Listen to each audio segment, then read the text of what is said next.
naye bino mubiwulire tuzze eggwanga tulibuusa abantu tubabuusa bamanyi ebimotoka bya tiyagasi tulina 8 disitulikiti ziri 147 naye ne bwe yandibadde Wakiso yokka tebimalaako. Lwaki bwe beekalakaasa wano mu 2017 nga baganye Kabaka okgenda e Bugerere kyabalemerera ne bavunnama ne bagamba Ssaabasajja gamba abasajja bo basse emmundu wansi, naye ate tebaalina kyakulwanyisa n'eki. Eyo yali Buganda yokka. Kati twogera ku Uganda yonna gyenzize embuusa. Kale amawulire agakagwawo getukedde nago essaawa zino ampuliriza kansooke nkulingizeeko ow'ebitaano ate nkomewo lwogome tusumulule bano abasajja bakoppera ddala enkola eya General Museveni yennyini ewatali kubuuza muntu mulala yenna. Kankole bwe nti nkomawo tusimbule. Ziizo ezaleese abawagizi mulale ya mpuuga ziizo zibazzaayo. Ziizo ono mpuuga teri amusinga kunoonya kusomba bawagizi nga bulijjo. Uya abasomba abatwala baddayo. Abawagizi b'omuti baavudde kyotera. Nze Eke Master ampuliriza ntudde mayoga wa muzindaalo owulire ebigambo. Kaakati nno sigenda kulonzalonza, njagala ntandikire mu nsonga nga bwe ngenda okubeera nga nzirambika olunaku olwaleero. Ampuliriza ebigambo biwulire obeere ng'obinyonyoka. Nkugambye nti nsimbula busimbuzi. Jabukeredde olunaku olwaleero waliwo ekiwandiiko kye nguddeko. Ekiwandiiko kino nga kyakyama, wabula Abaganda Abasoga beppo n'abantu abo abava mu mambuka g'eggwanga Uganda tutandike okwekabira. Waliwo olukwe, waliwo omupango ogumaze okubeera nga gubagibwa. Kaakati olukwe luno ampuliriza nga balwolekeza gwe eri Omuganda, Omusoga n'omuntu ava mu mambuka. Wuliriza ebigambo ampuliriza. Kaakati nga olukwe luno oba ekiwandiiko kino nga kiraga nti buli Muganda yenna asomye, ampuliriza buli Muganda yenna nga asomye kaakati nno alina okubeera nga bamuteeka ku ttaka. Okategedde? Era bannayuganda naddala abali mu Central obutasoma mukimanye nti nno kagendere tekizze buzi wabula kikolwa kya kugenderera kyennyini ekiwedde emirimu. Kati wuliriza ampuliriza ekiri e Kalamojja emirambo ku nguudo. Wano bulijjo tubagamba nti ensi erina okubeera nga ekyuka. Baganda baffe, bannyinaffe, mikwano gyaffe Abakalomojja, nakugamba omwaka guli ogwaggwa twabaabala abantu 100 lulambirira abatondoka ne bafa nga bafudde enjala. Kati wuliriza ampuliriza ate okufa okulala. Bino byonna nga bigenda mu maaso. Honorable Betty Nambooze e Masaka akawaŋŋamudde. Jjukira nti ono w'emukono naye nkugambye nti e Masaka akawaŋŋamudde.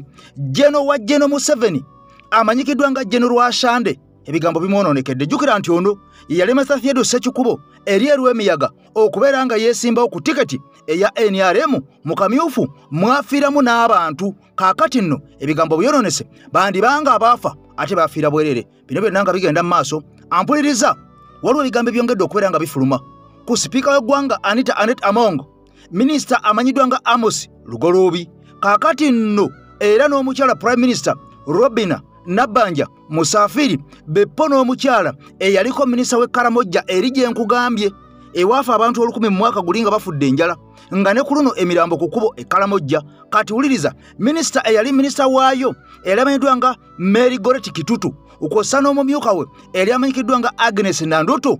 Kaakati ebigambo bizzeemu. Jjukira nti bano be baakwatibwa nga babbye amabaati g'Abannayuganda ab'e Karamojja. Kaakati ebigambo bizzeemu okusituka. Matahasi Mpuuga e Masaka atuyana zikala nkulaze mu ntandikwa ono bwakola enkola yennyini eya mukama we amukozesa Mwami Museveni. Kaakati nno abantu kigambibwa nti ono asomba abasombe wabula yakiguddeko olunaku olw'eggulo nga bw'ogenda okulaba be yasombye bazze wabula batuuse mu kibuga Masaka mu Nnyendo ne beegaana Laale ne bagenda mu Mbindaazi ne bagenda mu bintu byabwe ebirala ddala. Kati wuliriza ampuliriza.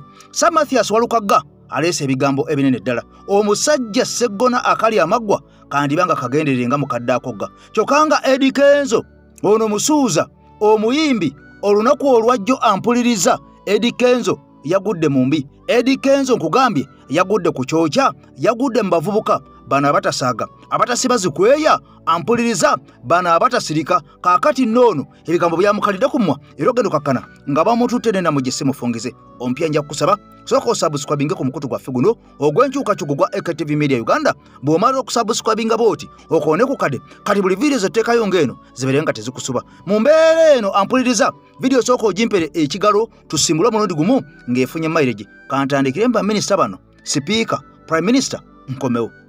Kibazo okutugamba kigenza okwetegereza mu fayiro za minisita Amos Lugorobi ez'ebigambibwa nti yakakkana ku mabaati agalina okuganyula abantu b'e Karamoja ne bagasanga mu kiyumba ky'ekyembuzi. Ampuliriza Ssaabawaabi wa gavumenti mu kaseera kano ekitongole ekyo kikulemerwa musajja mukulu Rino Anguzu. Sajja naye ava mu bitundu by'ettesa eyo yamaze dda okutegeeza nti minisita Amos Lugorobi talina musango n'ogumu n'akatono. Era okukakkana okusinziira ku mawulire gennina, gavumenti neba nga yalangiridde nti ejjenta mu musango gwa minisita Amos Lugorobi. Mujjukire bulungi mu mwaka gwali gwa 2023 nga gutandika,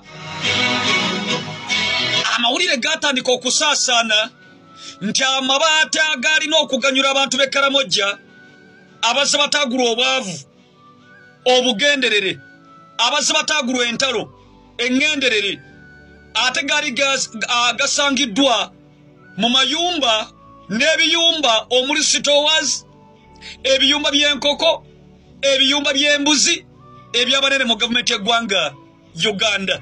Alipoota mujjukira bulungi bannayuganda mbeesiga ebintu bino temubyerabiranga. Okutandika n'omwezi gwa January omwaka gwa 2023 amanya g'abanene mu gavumenti y'eggwanga lino gatandika okufuluma, okwali Ssaabaminisita w'eggwanga lino Mukyala Robinah Nabbanja, okuli sipiika wa palamenti y'eggwanga lino Mukyala Anita Amongo, minisita Amos Lugorobi, baminisita ababiri abaali bavunaanyizibwa ku nsonga z'e Karamoja okuli omukyala Mary Goreti Kitutu n'omumyuka we eyali munnamawulire munnange omukyala Agnes Nandutu. Kaakati emisango gyatandika, bano baatwalibwa mu mbuga z'amateeka. Amujjukira bulungi mukyala Nandutu ne mukyala Kitutu ne mwami Amos Lugorobi be baminisita abaatwalibwako ne Luzira ne basooka bateekebwayo Kakabanga, emisango gyabwe gikyatambula. Kaakati we bukeeredde olwaleero ekitongole kya Ssaabawaabi wa gavumenti y'eggwanga lino, Directorate of Public Prosecution, ekikolera mukulu Rino Anguzu, batugambye bagenze okwetegereza nga minisita Amos Lugorobi munnange talina misango, naye nga amabaati gano agalina okuganyula abantu b'e Karamoja gasangibwa ku kiyumba ky'embuzi ze. Just imagine. Ampuliriza tukira bulungi ensonga y'amabaati yatuuka n'okunyiza agamu ku mawanga g'ebweru ne batuuka okuteeka envumbo ku baminisitaazi bano n'abanene mu ggwanga lino okuli sipiika n'abamu ku baminisitaazi abaasangibwa nga balina amabaati g'abantu ab'e Karamoja. Gavumenti y'eggwanga lya Amerika, gavumenti y'eggwanga lya Bungereza baavaayo ne balangirira envumbo ku banene bano nga babalanga okuddira ensimbi ne resources ezali badde ziganyula bannayuganda ate bo ne batandika okuzeegabanya. Now ekibuuzo nga Africa kye neebuuza kiri kimu, gavumenti ng'egenda maaso n'okusonyiwa minisita Amos Lugorobi ne bannayuganda bamusonyiye. Bannayuganda abali mu bitundu by'e Karamoja balina okuganyula mu mabaati gano, bannayuganda bawa omusolo ogwagula amabaati gano gaganyula bannayuganda bannaabwe mu bitundu by'e Karamoja, nabo tubeere n'essuubi nti basonyiye minisita Amos Lugorobi. Kaakati nno muganda nkakeeto embeera bwetyo bwetambula ggwanga Uganda, abasajja ababba bannayuganda ne bafundikira nga abantu abataliiko mwasirizi ebyandigenza okubeera nga bibataasa nga bibayamba ate abagagga ababede. Ampuliriza be baakulita nabyo amabaati gano gonna ne bagateeka ku biyumba byabwe eby'embuzi, ebyenkoko ebyembizzi bepona okubeera nga bagasa ku masitoowa oba olyawo bino byonna nga bigenda mu maaso gwe mukwano gwange akyali ku mukuto gw'enkyukakyuka ogwa AKTV Media Uganda wuliriza ebigambo nakutegeeza nti musajja Mathias Mpuuga e Masaka atuyana zikala ono bwe yamala okukitegeera nti abantu bamubuuka abantu bamukoowa abantu bamubwaka ono kasaya kakasibwa nti amaze okubeera ng'alya ensimbi ez'omuwoomusolo ezisoba ne mu bukadde ebitaano bwe twali tumanyi ne ziyingira olukaaga kaakati twagenza okufundikira nga ziyingidde akawumbi kalamba anti ono beeyongedde obukadde bulala birina birambirira buli omu nga komishona owa paaliyamenti ey'eggwanga Uganda. Kakati noono abantu e Masaka baasazeewo okkomba kwebaza aliibwa ne beesala akajegere ne bagamba nti ekimala kimala ennyindo y'enkoko kyekyenyi omusajja tumumale tumuveeko bukumbu nkuyege kujji ono omululu yandibanga yayonka muyonke bw'abanga si muzaale yandibanga yayonka muyonke omusajja takyaswala wabula aswaza buswaza ekitundu kyaffe eky'e Masaka. Kakati nno bannamasaka ne bagamba nti munyendo mukungwe omusajja tumunaabidde mu maaso era ne kulaaleze kakati tebakyalinnya kabeera omulema tagenda yadde muzibe takwata muggo kubeera ng'agezaako kugendayo kubanga n'ebyayogera byennyini abantu baabikoera ddala tebaagala kuddamu kubeera nga babiwulira oluvannyuma lw'okubeera nga baakikakasa nti omusajja mulyake mulyaguzibwa atalabwangako wano wansi w'enjuba. Kaakati nno ono kyakola okusinza ku mawulire agava e Masaka galaga ono buli lukuŋŋaana luwakuba oba buli lale gyakuba akeera asomba busombi bantu era bbaasi ezo z'olaba ezo zikola omulimu gumu gwa kusomba abantu abakolanga takisi babivaako dda basomba busombi bantu era nga bw'ogenda okulya mu katambi kano ku luno bano abazze ate ejjo yabajjera kaaye eri kyotera wabula nga batuuse ku lukuŋŋaana ate bamwabulidde buli omu ne yeetambulira n'agenda mu bibye era ngenda kulaga akatambi nga Mpuuga nnyini mu bigambo bye ali mu kwogera essawa yennyini ey'okwogera naye nga tenti nkalu njereere eziwedde emirimu nga kino kitegeeza nti abantu ab'omu nnyendo mukungwe bonna bamuvaako dda amazima gennyini omusajja yasigala bwannamuniginanga katoogo yasigala bwannamuniginanga kitoogo ate nga ne beyaleese oba baasomba okubeera nga babeerawo nabo bagamba nedda se kasotuwa ezaffe tetujja kubeerawo nga beddira mu byabwe sooka olaba olujja olwerere olujja olukalu tenti enkalu nkomewo babalimba Mpuuga abalimba asomye busombi bantu abasomye busombi naye baganywerera okuwera huyo mulaba tewali bantu abawadde butishaati neera baganya okuwera akabonero ambuleera temukavaako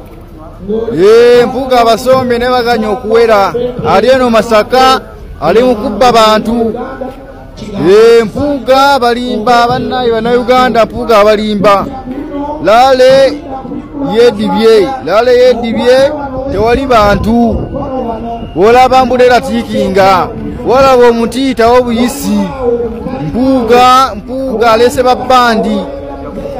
babbandi emmotoka zasuzze zisomba abantu naye zibaganya okuwera obutebe bukalu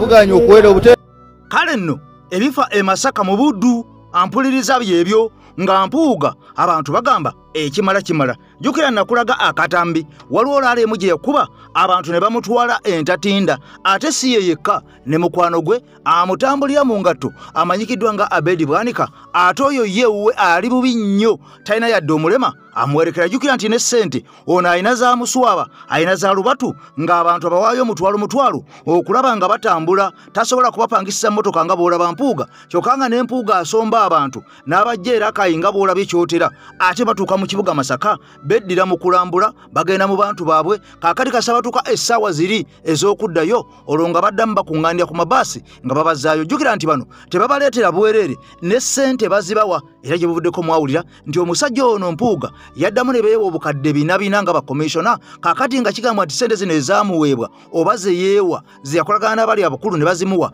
kaakati mbuza kumuyambako mu kampeyini nga bw'olaba okupangisa oluseregende lw'amamotoka okubeera nga basomba abantu okubafumbira emmere okubazzaayo gye babajje n'okubawa ssente enkalu ezinaababeeramu okulaba nga babeerawo omusajja alage ekifaananyi nti abantu alina bangi nnyo wadde abasomba abantu bagamba tetujja kujjawo ne bawadde ssente bazze ne batambula ne bagenda nga bwe nkulaze olunaku olwajjo eyo yabadde laale ya musajja mpuuga wali mu kibuga ekyennyendo disitulikiti ya Masaka wali ampuliriza mu Buddu. Kaakati no bino byonna bigenda mu maaso, oyo gw'olaba ye Kenzo Musuuza kaakati ono yakiguddeko, era nga bw'omanyi nti ono babawa ssente bagende nga babuzaabuza abavubuka abato okulaba nga babajja ku nkyukakyuka babatwale ewa Mwami Museveni. Kati njagala owulire ampuliriza nti generation eno eriko omukulembeze waayo ye Mwami Kyagulanyi Ssentamu, era butuze tubalaga embeera yonna yonna okutandika akalulu katandikira. Abantu bangi nga bambadde ebisaati bya NRM naye nga bagamba mulonde Ambuleera. Abantu bangi nga bambadde ebisaati bya NRM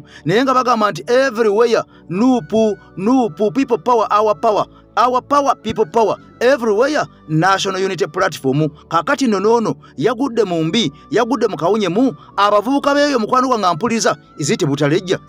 Bamugambye ffe tukubuulira ebigambo bino tukuwagiranga muyimbi toddangamu okutusanga we tuli noyogera ku kigambo Mwami Museveni. Oyo emyaka 40 gyatukalakase, oyo omusajja twamukowa maaso ku maaso. Era ono yabagambye kambawe ku ssente ezivudde wa Mwami Museveni ne bamugamba twalire tetwagala ssente zo za bikolimo, ezo ssente za kikolimo zennyini eziwedde emirimu. Bw'oba otuwa ssente tuwe nga atuwanga celebrity ng'omuyimbi gwe tuwagidde, naye tetwagala otuwe ssente ng'otugamba zivudde wa Mwami Museveni, kubanga amazima amatuufu agakayira awulira wadde nga tagaagala tetugenda kulonda musajja oyo. Bino tubikugamba misana, tubikugamba wooli, tetukutumidde mubaka, tetukuwandikidde ebbaluwa, tetugenda kukubira ssimu yadde okubeera nga tukusindikira message oba ku WhatsApp.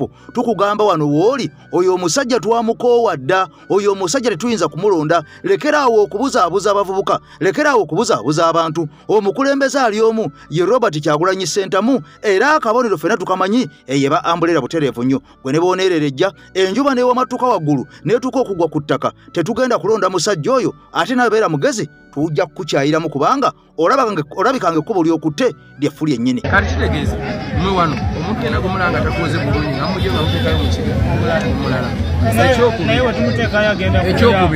Ekyokubiri gavumenti yammwe eno gye muwagira sigana mutuwagire naye naye beeko keereeta ne bakaba Andi tenabafuna buyinza yaweerere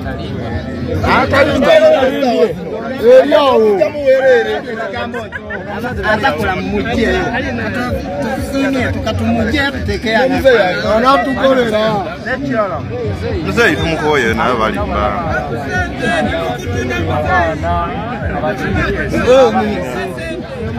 akove emyaka 4 batuweyo kasente kati bino ebisigadde bino mwogere ku sente twagala sente twagala kirala twagala sente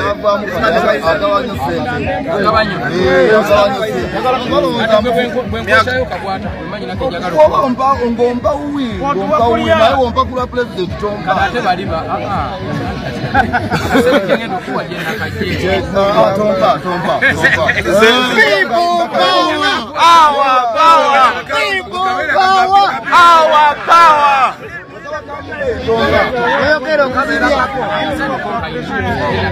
Betuli bantu ukachuka twagala bigambo batoka sente zuka bogweringa koka myufu sente ngakala ketano nako mtawana simani kwatempa grade 7 kakati nno bino byonna nga bigenda mu maaso ebyabasajja okubeera nga bawemuka n'okufunguka obubugo olw'ebyendya n'ebyenfuna. Kaakati nno omukyala wuuno amanyikiddwa nga Honorable Betty Nambooze Bakireke, Madamu Teacher, Mukono Municipality. Jjukira nti ono Mukono Municipality takyetaagisa kubeera nga anoonyaayo akalulu. Bo bakimanyi bumanya, bakimanyi butereevu nnyo nti byakoze bingi nnyo. Ono yatuuka n'okubeera ng'ayiwawo omubiri n'affirira abantu b'e Mukono Municipality n'amala mu ddwaliro emyaka n'ebisiibo. Amawanga nga agatabadde wuyo India, wuyo mu Amerika, nga mukazi wattu taasula utaasibewo yali ku mimwa olw'okubanga yali ayiwawo omubiri ku lwa Bannamukono Municipality. Kaakati nno ffe tubagamba bugambi ab'e Mukono tetujja kuddamu kubasaba nti baneemuwe mukyala Madamu Betty Nambooze akalulu. Mukimanyi bumanya nti essaawa eringa etuuse ono yeewo okutiikinga kubanga era yali ku Ambuleera ng'enkola yaffe bweri jjumula tunoonya bunoonya wali Ambuleera. Tetukyagala kubuuza nti ataani, ate ayambadde atya, atazza atya, ataani ali wano, ataani ali eri, wabula tutunula butunuzi tugamba nti Ambuleera eriwa. Tunoonya kintu kimu Ambuleera nga tutiikinga nga tumaakinga nga tugolola wabula kye tukola tulwana nnyo okulaba ng'akatiiki kasigala mu bookisi munda nga tekafulumyeko walala. Kati wuliriza, Madamu Teacher Nambooze oluvannyuma lw'okumala emyaka n'ebisiibo ono ng'akola n'abasajja Sseggona akalya amaggwa, ono nga ye MP owa Busiro East asembyeyo mu 2026 nga tagenda kudda ng'agenda kusikirwa Sam Mathias Walukagga Mulumba Dduka ekibabu ku bwa Member of Parliament Busiro East. Kaakati era mu mbeera y'emu era omukyalo ono Madamu Teacher yakolagana nnyo n'omusajja owa Nnyendo Mukungwe MP amanyiddwa nga Mataasi Mpuuga, bamuyitanga wa 5 ne bamutuuma ow'olukaaga, kati bamutuumye wa Kawumbi. Kaakati nno ono yalinnye emmotoka ye n'avuga mpaka Masaka. Ennyendo Mukungwe ew'omusajja omubaka yennyini ate erya ntama omuyivu omuteeketeeke, ate era ng'ono abadde mu ssente empitirivu ennyo wali e Makerere University nga yabadde baasa amanyikiddwa nga Comrade Javira Sebina. Kaakati ono ye MP wa Nnyendo Mukungwe era yatukwatidde bendera era yali ku fulaga yaffe oba yali ku kabonero kaffe akamanvuuli aka ambulera. Sebina Javira Nnyendo Mukungwe saagala mwerabire we wali ambulera wootiikinga. Kaakati ndo omukyala Betty Bakireke Nambooze Madamu Teacher Mukono Municipality ono yabadde buterevu nnyo. Nabaganze ndi we Mukono mbadde mu Parliament emyaka n'ebisiibo, Mpuuga yansangawo era Mpuuga agenda kundekawo kubanga omwaka ogujja tadda, naye sirabangako muntu muli, sirabangako muntu atakkuta, omuntu alina omululu omulugube nga gwava dda mu mululu ogugwe gwafuuka dda omulugube nga musajja oyo. Era bannannyendo Mukungwe mbakuutira nga mbalaamira nga mbalumiriza era nga mbategeeza bunnyimirira wano bwantoogo kubanga obwe muli bugwa ennyingo nga mbategeeza nti omuntu omutuufu yono Sebina Javira bwe munaasuula akalulu kammwe ne mukatwala mu miti. Kaakati nno mugenda kubeera nga muziise ekibuga kya Ssaabasajja ekya Masaka Buddu owedda ajja kuzzaawo ekitiibwa kye nga mulowooza omusajja Sebina Javira. Olunaku lwajjo nabadde Masaka. E Masaka Pulezidenti yantumye koleyo omulimu ogw'enjawulo. Omulimu ogwo kwe kubeera special campaign manager w'ekibiina mu Greater Masaka. Kaakati nkulembera campaign eza Greater Mukono ze district nnya. Ate mu kiseera kyekimu ne bampa obuvunaanyizibwa ate era mbere nga ŋŋenda okuzzaamu amaanyi tiimu y'e Masaka. Mukimanye Masaka eyo waliyo omuntu ekibiina gwe kyali kyesiga ennyo naye n'awalampa omuti nedda simwerama nnyo eri bagiyita Nkulayido.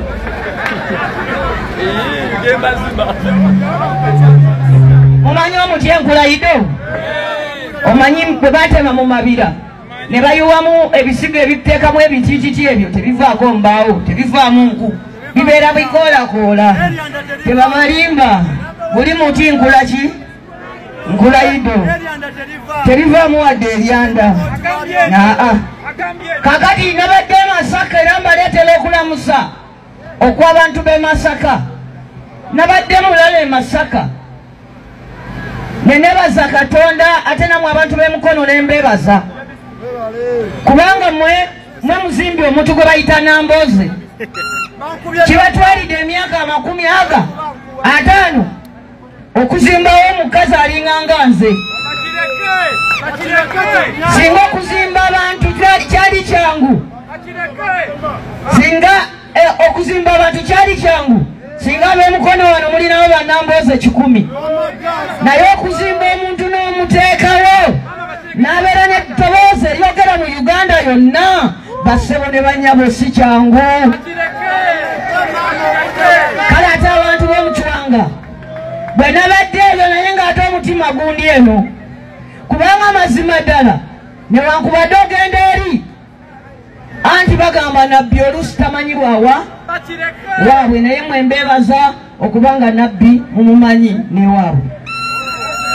Nabadde ntunula ku mitimbagano nga nkomawo nendaba abagenyi be mwafuna jjono nga mulimu omuntu ng'abagamba nti Nambooze bwajja wano mumukuba amaki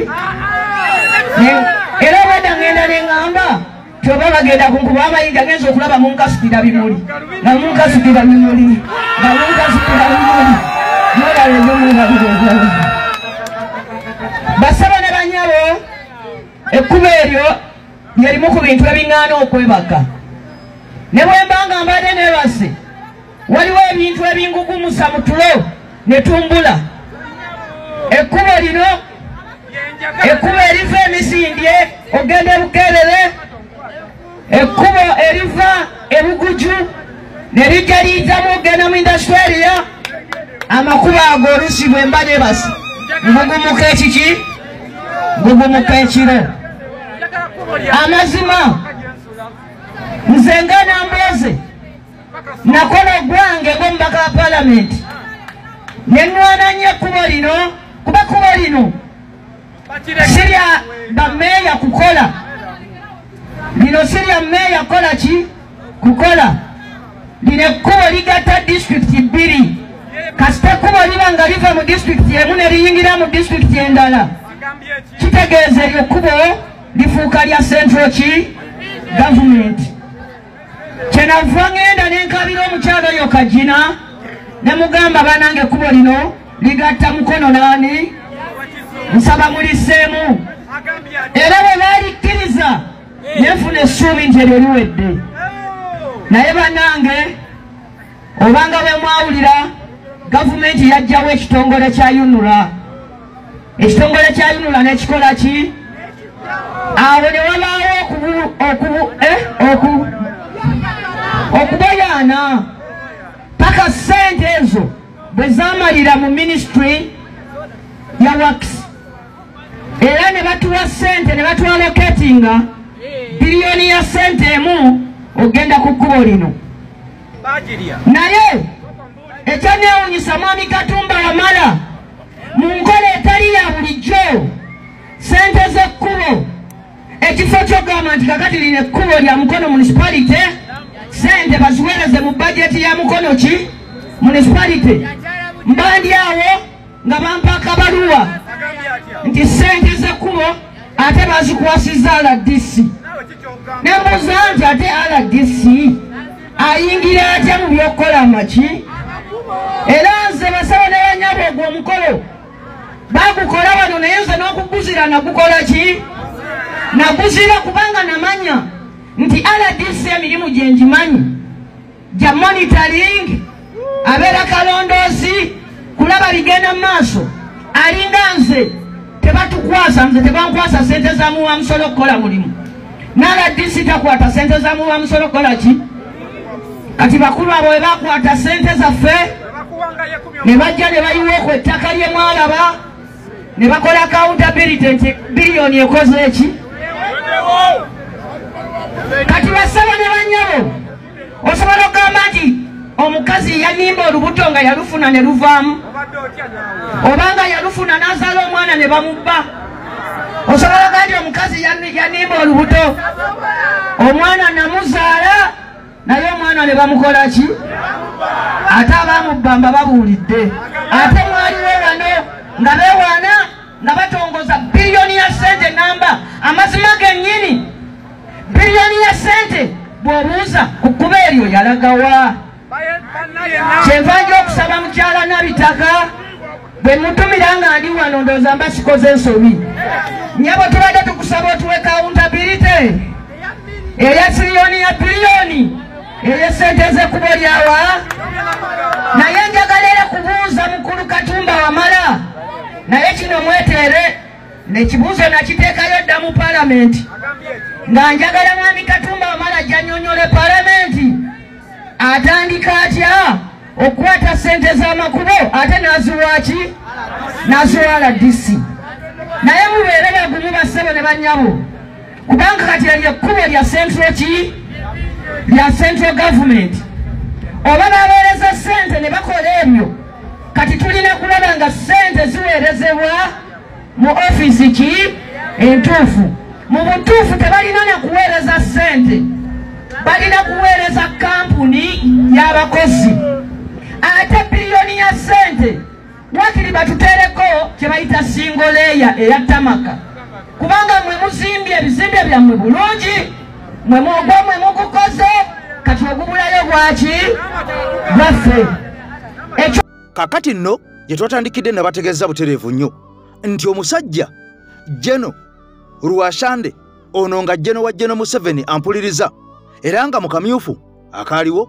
bitundu bya Sembabule ye district eyo saza lya Ssaabasajja ampuliriza lyeri Mawogola kakati nno mu bitundu oba oliawo ebyasadiza eriwe emiyaga entuusi kati wuliriza omusajja ono Ruwashande nga Jeno Mulamba yavaayo n'avuganya ku kamyufu aka NRM n'omusajja amayidwa nga Theodore Sekikubo era bigenda okukakana okuwunzika okusinzira ku byavaayo abantu nga bakubiddwa emiggo abantu nga bamenyese abantu nga bafiiddwa ebintu byabwe bepo n'okubeera nga bamu baatuuka okufa okuserengeta ekaganga ng'abasajja balaba ebintu bitabuse bwe batyo ne bajjayo emmundu ne batandika okubeera nga basunuza mu bantu abatalina yadde emiggo abatalina yadde amayinja ne babakomerera amasasi era ogenda okakana ng'emirambo girabiddwako mu bitundu eby'Essembabule kati wuliriza omusajja ono Jeno Ruwashande okusinza ku Honorable Theodore Sekikubo ono agamba yamaze dde okwetolola buli kimu n'alingiza mu bumooli mwonna bepo n'obutuli obuliwo kubanga nga bw'okimanyi nti omukisa gw'omuntu Katonda gwe yawa gwe ne bw'oggala oluggi n'oggala eddirisa era akamooli afazaali ojja kaleka nga kaggule omukisa bwe guyita ne guyingira kakati nno omubaka ono Honorable Theodore Sekikubo ampuliriza asuddewo ampuliriza ono agambye okufa n'obutanyagwa agambye sigenda kubeera nga neetuulako ampuliriza nga wa olwazi kakati nno asitukiddemu ng'eyatega ogw'ekyayi bw'atyo nayolekera ekitongole eky'ebyokulonda oba giyite Electoral Commission ono n'ateekayo okwemulugunya kwe butereevu nnyo ng'aloopa omusajja amanyiddwa nga Jeno Ruwashande ono ng'amulumiriza olw'okubeera ng'ebyokusoma musajja atubyamwesulubabba bwepanga nga nasswi bwe yeesulubabba engalabi kaakati nno ono naye mbwe ebyokusoma kwe byamatankane ng'ampale z'Aba7 mbu mpanvu si mpanvu ate nnyimpi si nnyimpi kaakati nno omusajja Honorable Theodore Sekikubo n'agamba nti okugaleka nga gasiikuuse kanjolekere ntwale bwino ono nga ngenze n'abakulu bano kubanga ayite omu amaga kaakati no bw'atyo n'akwata ttiimu y'abalooya be bw'atyo n'ayolekera ku kitongole ky'ebyokulonda n'alopa omusajja ono omukulu ennyo nga Jeno mu magye n'agamba nti omusajja ono yalwana n'atuuka okummula amagye naye ng'amazima gennyini tagendangako na ku ssomero yadde n'akamu n'akatono kaakati ono amuvunaana aveeyo mbu Sekikubo addeyo olw'okubona obuyigirize bwe bw'amazzi. Sekikubo addukidde eri akakiiko k'ebyokulonda ng'ayagala kawanduukulire Ruwashande kubanga alina obukakafu bwonna nti musajja mukulu ono ebitabo by'alina tebiwera. Mu mpaaba ye Sekikubo agamba nti ebbaluwa gye yeesigamako eyakolanga ebbaluwa ya siniya ey'omukaaga gye yajja mu kutendekebwa kw'ekinnamagye eya Uganda People's Defence Force Military Certificate yagifuna mu mwaka gwa 1981. Sekikubo kyagamba nti si kituufu kubanga eggye ly'eggwanga lyagenda okweyubula okuva mu NRA okufuuka UPDF gwali mwaka gwa 1995. Tewaliwo magye gayitibwa UPDF. Amagye agaliwo gali ga UNRA agali agoboti. NRA yali mu nsiko teyaliwo. Mukimanyi nti UPDF egenza okujja mu 1995 tufunye UPDF. I don't know how they issued a degree to a man who does not have PLE, who does not have O level, who does not have A level, who was in UPDF in 1982 when UPDF did not exist. No. Mbone ebbaluwa endala ze yafuna China ne Tanzania nazo mpewufu nnyo kubanga yazisomera myezi 3 kale nga tekisoboka okugeraageranya obubaluwa buno ku certificate ya siniya ey'omukaaga. Etteeka eriragira okugattagatta okutendekebwa kw'abajaasi abaagala okwesimbawo kugamba nti olina okuba nga wakola koosi ya myezi 9 ate bwe yagenda e Tanzania yamala emyezi 3 nibira kati ebyo nabyo tulaba nga okwesimbawo kwe kubadde mu bukujjukujju. Ono alumiriza nti n'emikono 10 egya Musemba abantu 3 si balonzi mu kitundu ky'Erwemiyaga kyagamba nti kimenya mateeka. Omukono ogumu ogwanawulira Peter alina NIN tali mu register teteeka ligamba nti alina kubanga yeewandiisiza nga mulonzi mu kitundu ekyo. Ne twongerako munne Naziwa Aisa weka Mwenge n'owokusatu Jovia Lwamatengo naye mu register si mulonzi. Gye buvuddeko twawayamu ne Ruwashande nakkiriza nti kituufu okusoma okusooka yakukomya mu siniya ey'okuna mu mwaka gwa 1989 nti kyokka nga kyejje Uganda etereere yaddayo n'asoma nga ne gye buvuddeko yeewangulidde digiri mu nkolagana y'amawanga mu Yunivasite y'Enkumba. Kakati nno bwe tubadde tutandika olutambi lwaffe olwaleero mukwano gwange ampuliriza nakutegeezezzaako nti waliwo ekiwandiiko nga bw'olabaawo ekizuuliddwa nga Bahima Century Dynasty BCD oba giyite Bahima Century dynasty era 50 years rule plan oba program kati mpuliriza bulungi nnyingidde mu kantu akakunizo kennyini kogenda okutya okwate ku mutwe okusinzira ku bigambo bino ebyawandiikiddwa ebyasomoddwa mu kiwandiiko ne bisaakolingibwa nkimanyi tobiraba bulungi nga nange bwendi naye ekyamazima amatuufu tugenda kubeera nga tukwatagana ne comrade ebigambo bino abikunyonyola kimu ku kimu wawe byavudde wawe byasomoddwa wabula bino nga biraga bannayuganda bonna ng'oggyeko abahima wabula abasigadde bonna ne bw'aba asomye balina okummibwa emirimu okitegedde ne bw'oba oli muyivu balina okukumenyaamenya kaakati nno bino byonna by'olaba eby'okukwata abaana abali mu Buganda ne bagwera mu makomera tolowooza nti bigwa bugwi nti bigwa by mistake bibeera biteekateeke mu pulaani yaabwe eri eya 50 years rule plan kaakati nno okusuula amasomero ebyenjigiriza mu Buganda ne bakugamba nti kakati amasomero agasinga okukola obulungi gava mu bitundu bya western tolowooza nti bino byonna bigwa bugwi tewali muntu n'omu ayinza kulimba nti abaana ba wano mu central amasomero ag'omu Buganda ewasooka okubeera civilized mu Kampala Wakiso Mukono ampuliriza nti amasomero ag'e Kabale amasomero ag'Embalala ag'Erukunjiri gasobola okukola okusinga wano mu Buganda wabula kakati emyaka gize gidiringana ng'amasomero agasinga okukola gava eri mu western kakati olwo mu central ne baba nga abaana mbu basomye bubi nga tubagerageranya kubeeri ab'omu western ebyo ngo bitadde ku mabbali bizinesi zonna ampuliriza ez'omuntu aliko mu central bazisuula nga oba otunulidde ebyobulimi otunulira kiro y'akasooli emu egula nnusu 3 oba nnusu 5 oba nnusu 7 kyokka ng'ekikopo ky'amata kimu ampuliriza genda okiramuze genda olamuze lita y'amata bwe bataakugamba ennusu ziri mu 2,000 nga neebuuka 2,000 ebikopo 2 naye ekiro ey'akasooli eri mu 7 ekiro y'ennyama jjukira nti ente ziva mu western ekiro emu egula 1,800 oba 2,000 kati njagala okubiseemu gwali mu central ng'oli mulimi wuliriza nnyo wano weetaaga abantu balina bwongo bw'obanga oli mu central ng'oli mulimi katugeze ng'olima kasooli nga kiro emu egula nnusu 5 njagala ombuulire okwata kiro mmeka ez'akasooli okugula kiro emu ey'ennyama nkugambye nti kiro y'ennyama egula 2,000 wakati w'emitwalo 2 n'ogumwaka 8 kyokka ey'akasooli kiro eri mu 5 kati kitegeeza nti kiro 10 15,000 ne kiro 10 15,000 ne kiro 10 15,000 ne kiro 10 15,000 omulimi ojja kukwata kiro 40 ez'akasooli ogule kiro emu ey'ennyama eva mu western okategedde kati wuliriza ekiwandiiko kino ojja kutya abasajja bano bino ebintu byenjogera simanyi bantu muba bwe banantwala munalabirira obwana bwange block and destroy any educated in Uganda, Northern or Eastern.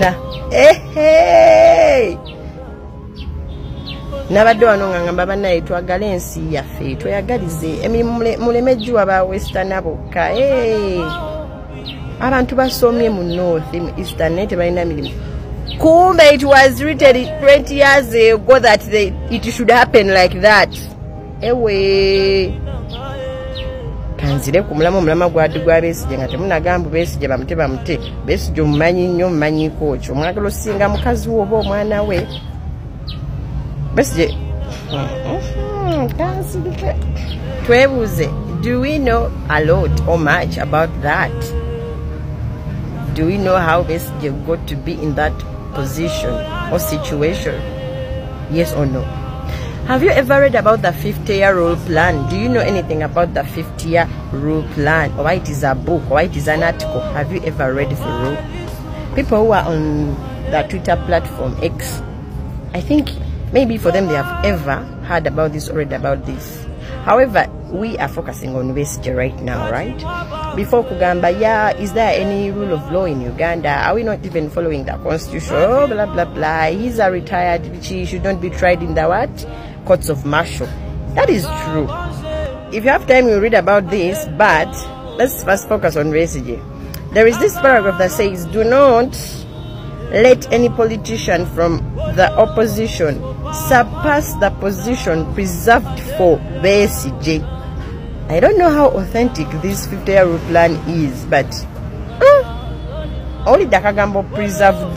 Do not let any politician from the opposition surpass the position preserved for Besigye. It is like going to a hotel and your table has been already preserved. Kale ako kalowoozi ko nga tonagamba free Besigye mujja kuddeyo mugambe Bobby Besigye bano beba true simanya leaders of opposition. Mujja kutya kale. This 50-year rule plan, actually, in my own thinking or understanding, maybe it was for the betterment of the nation. However, for instance, there is National Development Planning, Political Leadership Strategies, African Union's Agenda 2063, Uganda Vision 2040. Those are ebirungi ebigenda otwala eggwanga mu maaso. This is a 50-year rule plan. I think it was written over 30 years or 20 years back. I don't know by who. The BCD. Do you know the BCD? Bahima Central Dynasty. Nkugambye mukusoka, I don't know how authentic this document is. I don't know if it is authentic or. However, first listen to the things that are in this. Binyiza. Train all our children using the most elite education. And what? Ngina kabatera onkalabi. Abaana baabwe babatendeke nga bakozesa emisomo eja waggulu eja kabi. Then bana abalala basigale ku curricula eri current mu Uganda bagiteke mu masomero ga both private and government. Kwegamba gwera ngosoma ku diagram y'ekiyenje sanitation hygiene bali nga basoma ku oil exploration and trade. Gwebeera nga oli mu P5 ngosoma ku 3 body parts samanya thorax, abdomen and head, sanitation and hygiene, the things you're supposed to be studying or learning from your home. Your mother and father should be teaching you how to keep hygiene in the home or your body or sanitation. When you go to school, you're supposed to study something that may be at home you cannot get. But they say that they are supposed to train all their children using the most elite education, and they should leave the current curricula for the rest of us Ugandans. Acquire all resourceful land in the country and tighten the grip on all resources in the country. Acquire all the resourceful land. Acquire. Because it is resourceful.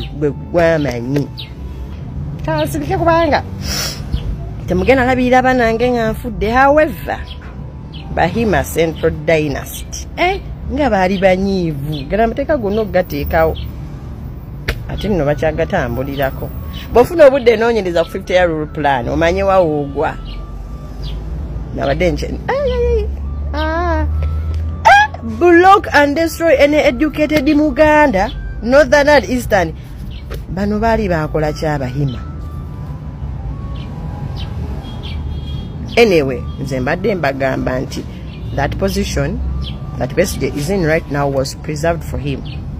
Maybe he knows about it or he doesn't know, but gwenga muna Uganda vamu ebyo ebintu bya free Besigye. Simanya Bobby kino Bobby Chidi. Do you know Bobby Wine and how he's in that position? Manyi omuntu ayogera ku Bobby Wine waneeno bamuvuga eggaali budaka. Sagala kutamkwogera ku bino bintu. Nina abaana. Hey! 50-year rule plan. Tugende mu kyalo tulime. Because uneewona asoma nga toli muhima. Bakugambye dda wano, you are going to be blocked. Anyway, disclaimer. Nabagambe, I don't know how authentic this document is, but go and find out for yourself. Make your own research as a Ugandan. Basibidire entanda. Musigerenga mwagala ensi yammwe.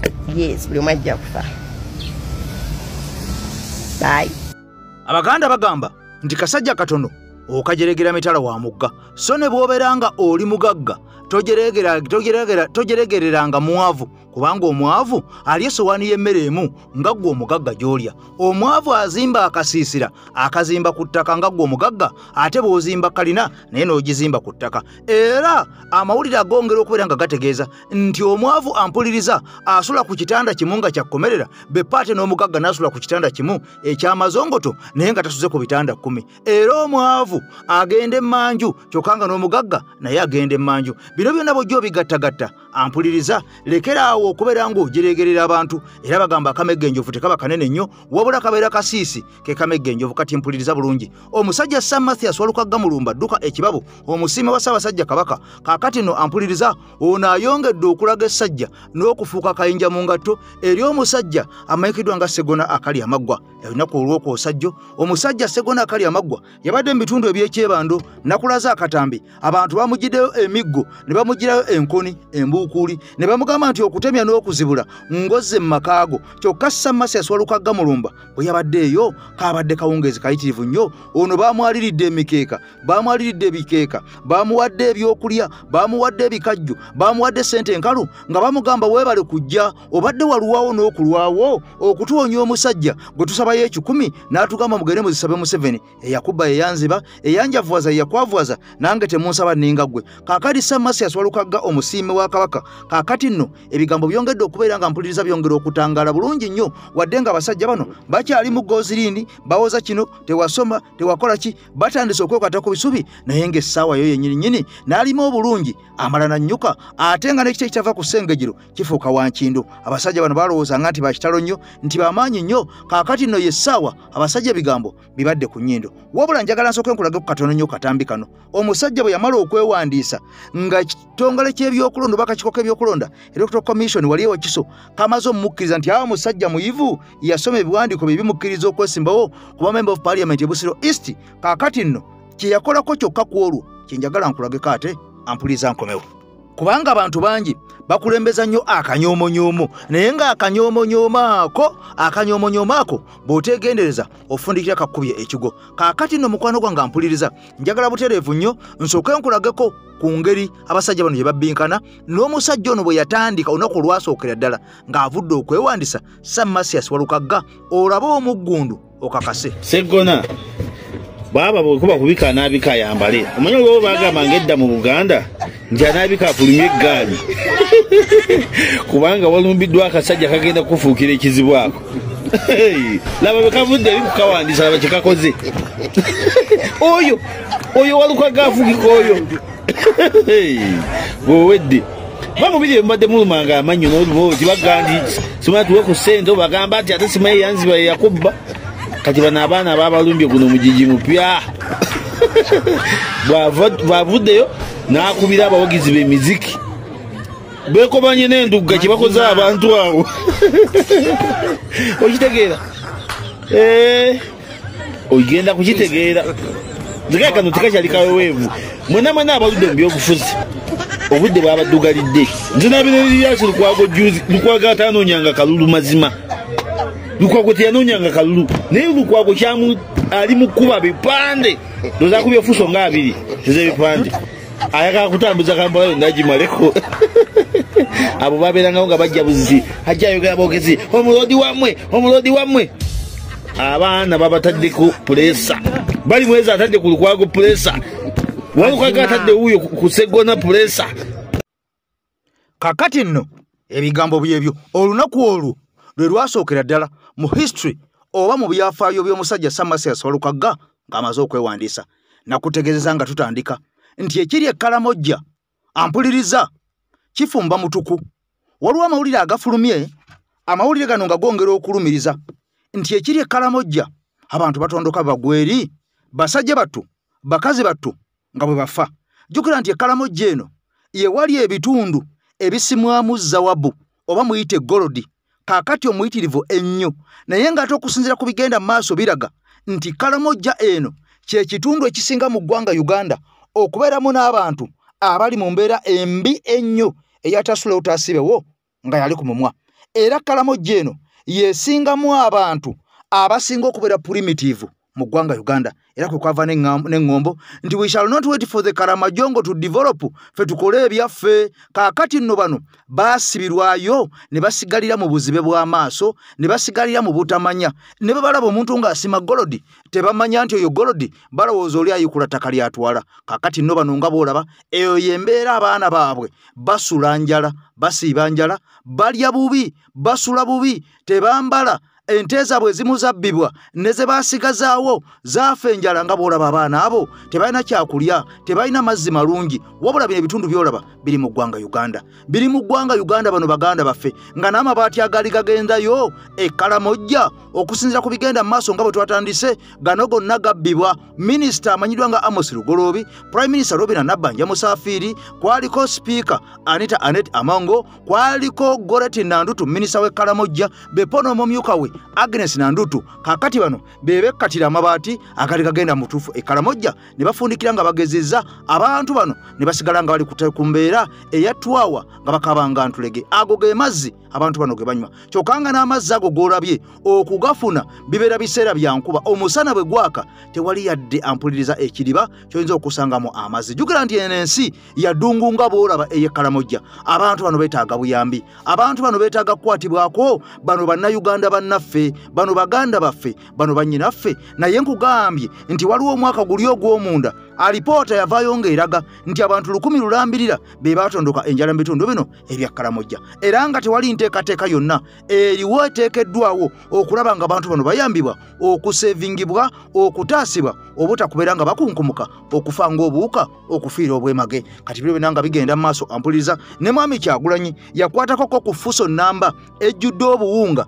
ng'ayagala kubutwala Karamojja eno kuyamba ku bantu bano abatondoka obutondosi enjala kubanga ekyokulya basajja batu ne bakazi batu beeyaguza lujjo bangi obwavu bwabasensera dda era nga beerya nkuta. Kaakati nno Mwami Kyagulanyi yalemesebwa era ogenda okakkananga obuyambi bwe yali atwala e Karamojja baabumulemesa n'afundikira nga tabututteeyo ate ne gavumenti eyamulemesa ng'eyita mu minisita omu gwe sigenda kubeera nga njogerako wano kubanga mujja kwongera omukyawa wadde nga yafuumulwa dda yagobwa dda naye era yalemesa abantu bano okufuna ekyokulya ng'alinga agamba nti waakiri babafa baffe naye ng'omuntu ali ku side eri opposition tatutteeyo buyambi kubeera nga abantu bano ababuusa. Njagala nsooka nkutwale mu mboozi eno. Emboozi eno ya lunyankinyanyimbe ya lufettefette ya luzungu ya lunabuddu. Kati mbutuufu njagala nnyo owulirize ebiri e Karamojja. Abo be bantu beeyo enjala ebasuula eri tebalina kyakunywa tebalina malwaliro tebalina masomero tebalina ddagala mu malwaliro teri masannyalaze amazzi banywa mabigego ge balya nnywa n'ente n'embwa n'embizi n'endiga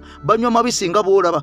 Kwegamba mukwano gwange kankutwale mu mboozi eno ya luzungu naye ampuliriza eno ye Uganda gye twetaaga okukyusa ne Mwami Kyagulanyi. In different parts of the world, water is taken for granted. But in this particular region, in Karamoja, a mere drop of water counts. In 2017, a team of Innovation Africa from Israel and the rest of our team in Uganda had a launch of a project. But on our way, we came across a village called Akuyam.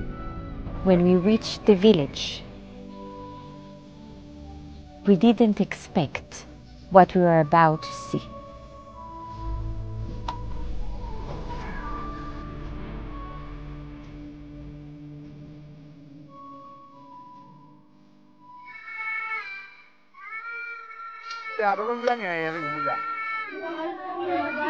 That 3 days, some of them have not had food. Like there is no water at all? No water at all. So what do they eat? Ask them what do they eat? They climb those trees there and get soft leaf. They eat the leaves of the trees right now? Yeah. Because of anger, she tied her stomach. It's unbelievable, child. It's not showing. I've never seen anything like it. Children were crying from hunger, from sickness. People were eating leaves from trees to survive. We saw skinny children, skinny people. We found people were really dying. It was corn, it was beans. Is that okay? And find out where is the water. The water these people go for is very far away from the village. And this water is shared by domestic and even wild animals. It is that water. It's contaminated. It is mud. Please tell them that we're going to come back. That we're going to come back to pump water. I was panicked because only then I understood that even if we bring the drilling machine today, it will not help them. It takes 3 months to grow food. So in order for them to stay alive, we had to act fast.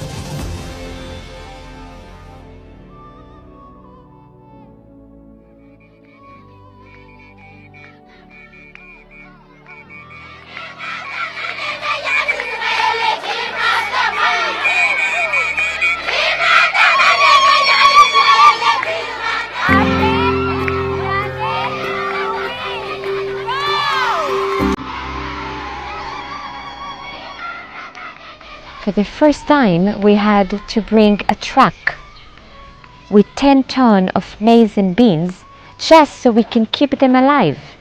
Immediately after, my team and I came with drilling machines, with solar panels, with a water tank, and immediately we started drilling. It was so simple to find the water.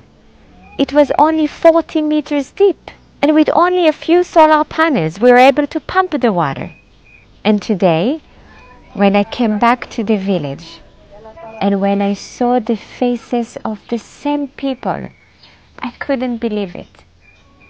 We saw them smiling, we saw them healthy, we saw them growing food, we installed the drip irrigation that we brought from Israel.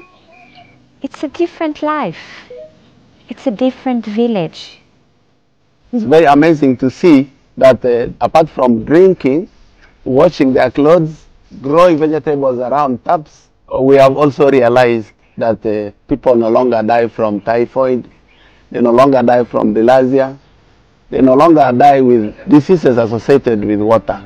With the help of the Israeli technology, change can be done here in Karamoja.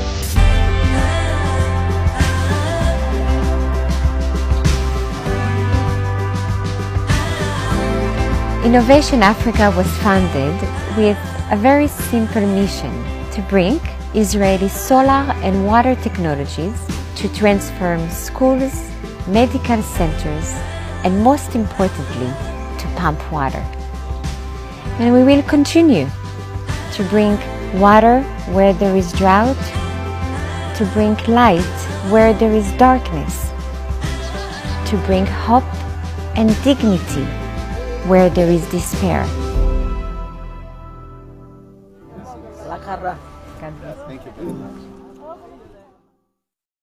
Kyagulanyi obulamu bwe singa bwabadde bwa kinaku nnyo.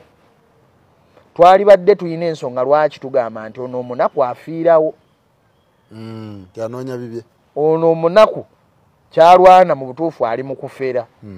Naye omuntu akeera n'ateeka wali the quality life eyali badde ng'ali mu bulamu bwe ali California ali bulamu obulungi. Sirowooza nti kati waliwo ensi esobola omulema okugendamu. Sirowooza nti waliwo ensi esobola omumma visa. Tewali. Teri hotel gy'asobola kulemererwa sulako omwezi. Naye omwezi mulamba gumaze eyo mu bisooto mu bitaba. Mutunuulire omubiri gwe. He's looking frail. Akeera ku makya wano nga bagenda simbula ka briefing nkawedde. N'alyayo ndowooza amatooke eminwe engeegi. N'alumba. Ne kakyaya akakalu. N'amala the whole day nga tazzeemu kulya. Olowooza obwo bulamu bulungi. Nga mikwano gyo bonna bakwetoolodde bonna bali mu bayiga babamalira mu kkomera.